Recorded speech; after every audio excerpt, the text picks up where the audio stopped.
Di poin ini menjelaskan tentang kesengajaan sebagian orang, dan sebenarnya itu adalah pelanggaran ya.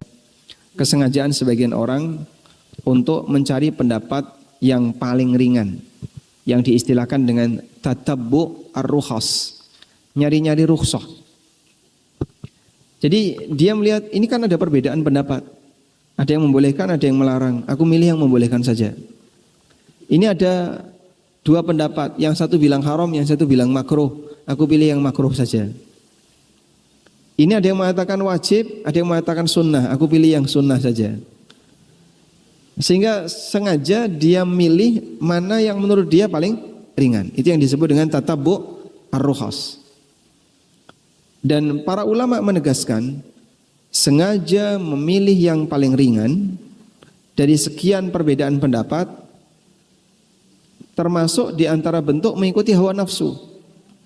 Sehingga di antara ciri orang itu mengikuti hawa nafsu adalah pilih-pilih mana yang paling nyaman bagi dia, jauh dari rasa takwa kepada Allah.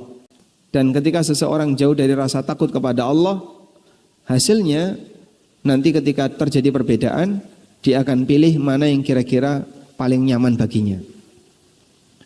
Nah, termasuk dalam hal ini kami sebutkan di buku ya, ada orang yang sengaja taklid kepada tokoh agama yang dikenal mutasahil. Mutasahil itu apa sih Pak? Yang mudah dalam memberikan kelonggaran. Sehingga setiap kali ada orang yang berfatwa, ada orang minta fatwa, enggak apa-apa, enggak apa-apa, enggak apa-apa. Semuanya serba dijawab, enggak apa-apa. Sampai ada buku judulnya If'al wala haraj. Lakukan saja, enggak ada masalah. Judulnya If'al wala haraj. Lakukan saja, tidak ada masalah. Buku itu berbahasa Arab. Alhamdulillah nampaknya belum diterjemahkan ke dalam bahasa kita.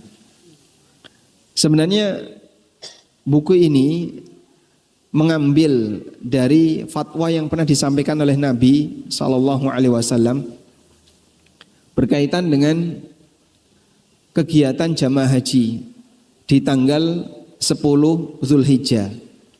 Tanggal 10 Zulhijjah itu kan jamaah haji paling sibuk Pak ya. Kegiatannya apa saja Pak?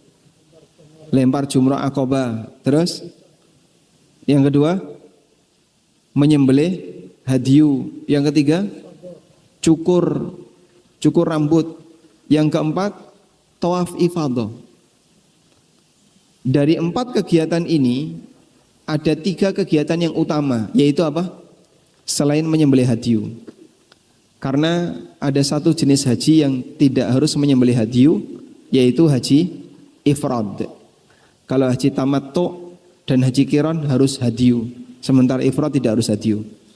Maka dari 4 tadi yang utama ada 3. Apa saja? Lempar jumrah Aqabah, yang kedua nyukur rambut, yang ketiga tawaf ifadah. Sudah?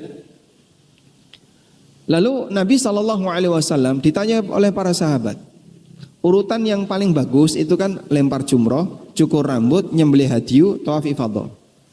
Itu urutan yang paling bagus. Nah sahabat ternyata kebalik-balik. Ya Rasulullah, saya sudah cukur tapi belum tawaf ifadah. Saya sudah menyembelih hadyu tapi belum lempar jumroh. Saya sudah ini tapi belum ini. Saya sudah ini tapi belum ini. Jadi kebalik-balik. Dan beliau selalu memberikan jawaban if'al wala haraj. Lanjut saja, tidak ada masalah. Lanjut saja, tidak ada masalah. Karena 4 amalan ini boleh dilakukan tanpa harus sesuai urutan. Dan itu kemudahan yang diberikan oleh Allah bagi para jamaah haji.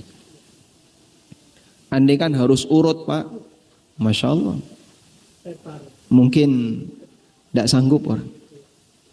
Makanya biasanya kami kalau ngajak jamaah fokus saja di Mina, biar nggak pindah-pindah. Fokus di Mina. Terus tawaf ifadahnya kapan Pak? Kan harus ke Ka'bah, harus ke Mekah. Nanti kalau pindah-pindah capek. Nanti tawaf ifadahnya setelah nafar tsani. Begitu pulang ke hotel transit, nah kita tawaf ifadah. Tujuannya apa?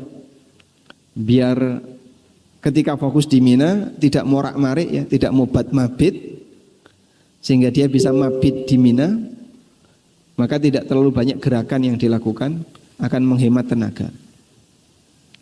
Di samping itu tawaf ifadah nggak ada batas waktu akhir, sehingga orang mau tawaf ifadah walaupun sudah selesai kegiatan lempar jumrah semuanya di tanggal 15, 16 Dzulhijjah boleh. Jadi sudah pada bubar semua baru tawaf ifadah, silakan. Itu untuk memudahkan. Cuman kutipan tadi ya, if'al wala haraj, silahkan dilakukan, nggak usah khawatir. Ini dimanfaatkan oleh sebagian tokoh untuk mengatakan bahwasanya dalam agama ini ada kelonggaran yang sangat luas, sehingga nggak usah melarang-melarang orang, udah lakukan saja, wala haraj, nggak ada masalah. Tapi kalau seperti ini caranya, maka nanti aturan jadinya nggak berlaku semuanya karena dilanggar. Itulah contoh ketika seseorang sengaja mencari yang ringan. Disebut apa tadi? Tatabbu ar-rukhsah, sengaja mencari yang ringan.